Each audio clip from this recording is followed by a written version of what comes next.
I've got two reasons you should subscribe to this channel. The first one is if you've clicked on one of my thumbnails. The second one is this channel is all about the great outdoors, the state of Maine. Everything that I do here at the Rustic off-grid cabin.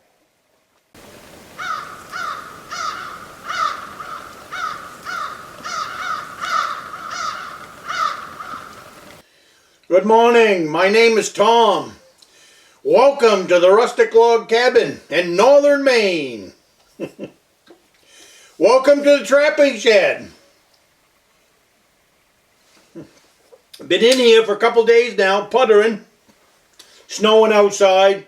I'm waiting on ice so I can begin the beaver trap. I got me a box built this week. Now I'm working on the sleds. This is my new trapping box.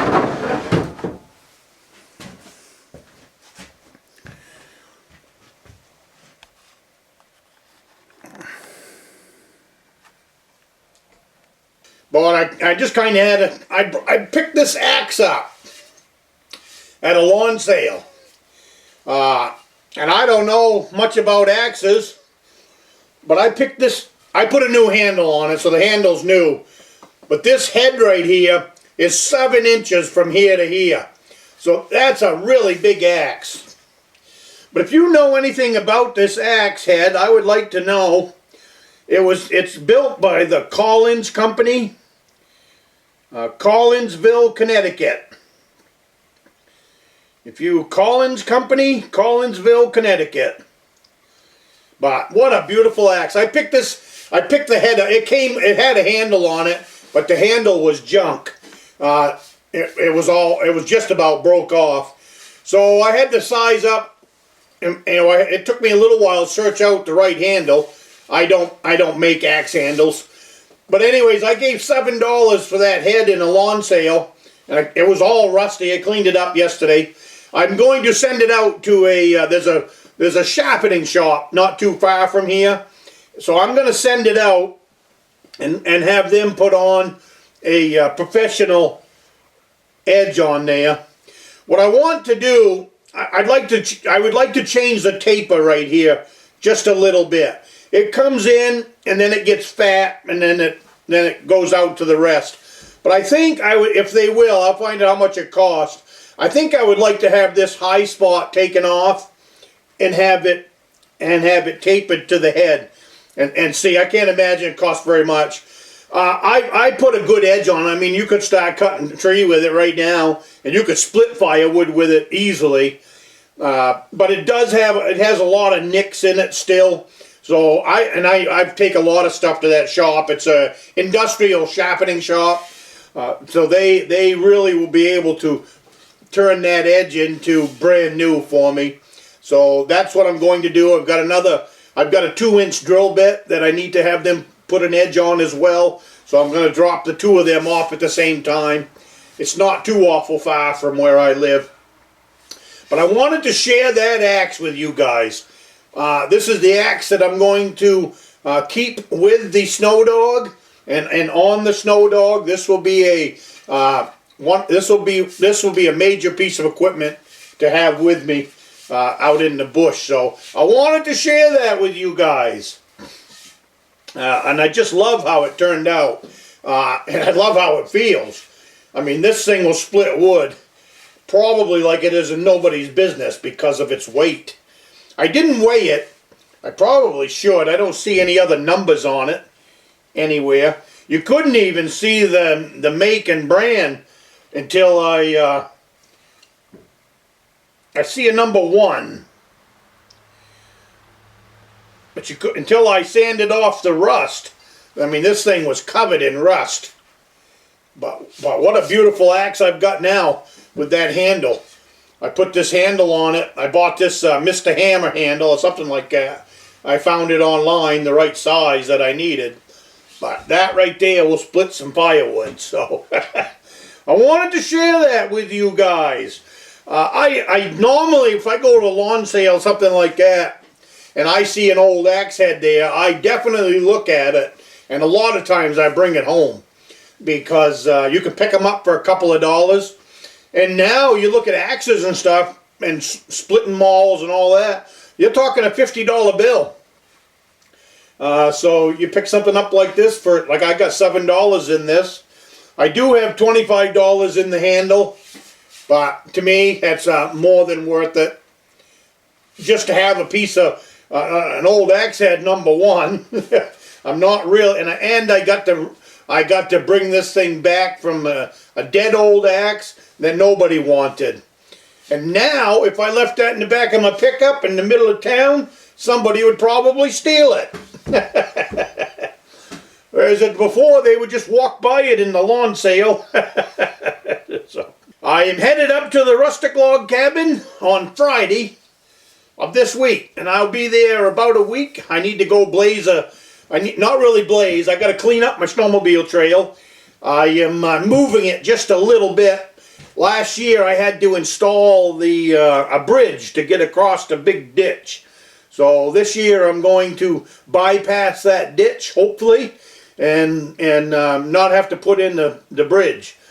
What I don't like about the bridge is that in the springtime, before the snow's gone, I have to go retrieve it, because I have permission to use the property, and I don't want to overstep by leaving that thing in place.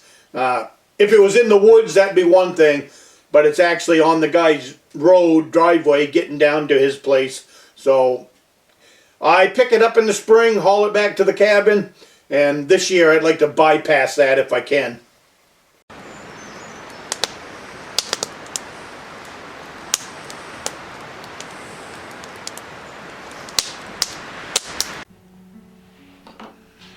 Good morning.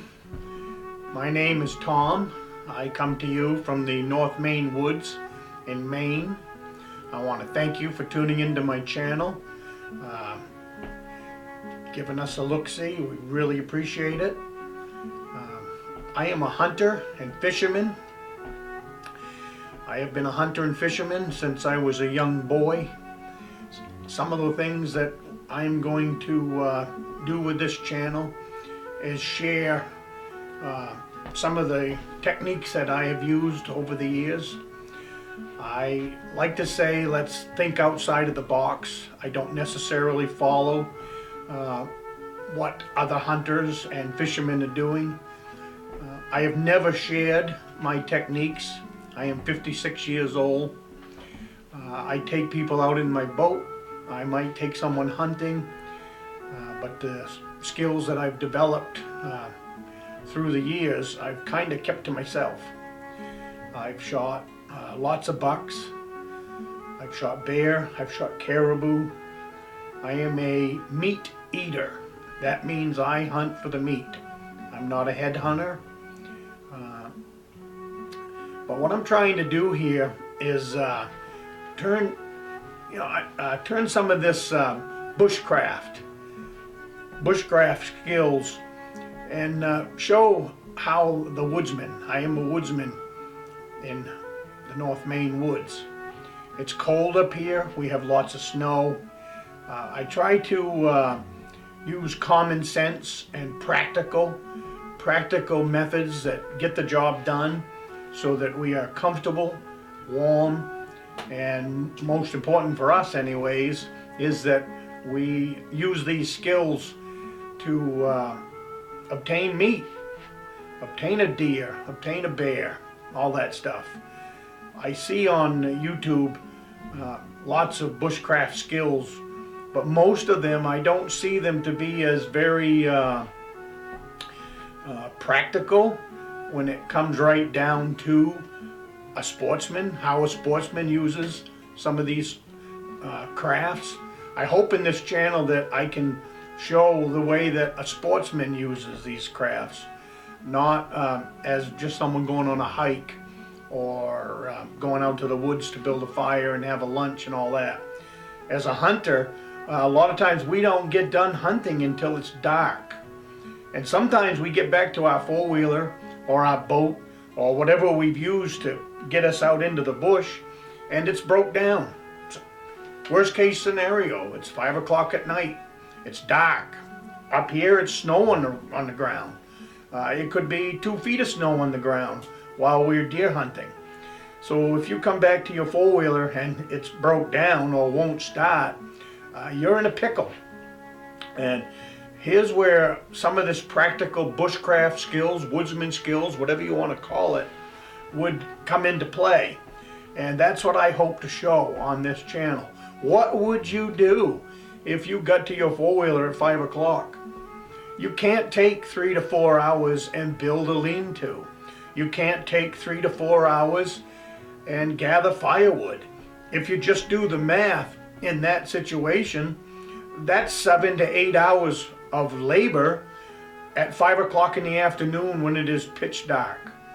So that's where I hope some of this common sense bushcraft skills will come into play, and I can show you some of the techniques that I have used over the years in this situation. You know, sometimes you just plain get a deer or you get a bear at the last few minutes of daylight where it's legal hunting time, and now you're going to spend the next 2, 3, 4 hours getting it out to the four-wheeler or getting it out to your pickup, whichever method you have used to do all this. So you have to be comfortable in your surroundings. I am in the North Maine woods. What that means is I have probably over 150 square miles of terrain that I can hunt and fish on. Out back of my cabin, I like to say there's 30 square miles.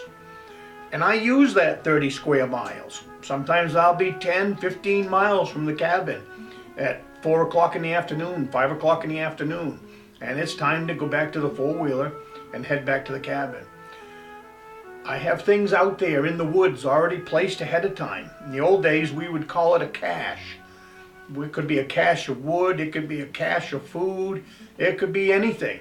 And I have several of these things located around this 30 square miles of terrain that we hunt and fish on. And so some of these techniques I hope to bring along to you, and maybe you can pick something up. Maybe not. I don't claim to know it all. I only know what works for me. And I have been using some of these techniques for over 40 years. I started as a young boy. I was fortunate enough to have a father that took the time to teach us wood skills. From the age of 5 years old on, we started hunting and fishing with my father and grandparents. The other thing that I am fortunate of is that I live in a state, and this 100 square miles is full of game. It's you got to hunt for it. It's Maine. We don't have a deer under every brush pile. We don't have a rabbit under every brush pile. It's a big state, and it's a big place to hunt in. So you have to hunt here. I am fortunate enough to have woods that give us absolutely everything that we need if you're out there and broke down. And I'd like to go through some of these things with you. I carry an everyday carry like everyone else does, but I don't carry a lot. And because I can find what I need out there. I've got fire sources out there that you can whack down anytime you need to and build your fire and get on. So these are the things that I hope to cover on this channel and just share with you. So hopefully I haven't run on too long. Hopefully you will press the like button, subscribe to the station. We have some fishing videos coming up. Same thing on my ice fishing and my regular fishing. I do not fish like regular people. We fish for trout and salmon. I do not fish like other fishermen. I have techniques that most people would shake their head at. I am at a point in my life where I am willing to share some of these techniques. I have caught more big fish than I can count. I have nothing. I'm just at a point in my life where I'm willing to share some of these techniques that I have never shared in the past before. So thank you for taking the time out of your day to watch this little video, and let's see what happens over the next year. And I would appreciate some comments along the way if you are picking anything up from what I am sharing. But that's where I'm headed. So thanks again, and please hit the like button and please subscribe. And I will see you next time. Thank you, and have a great day.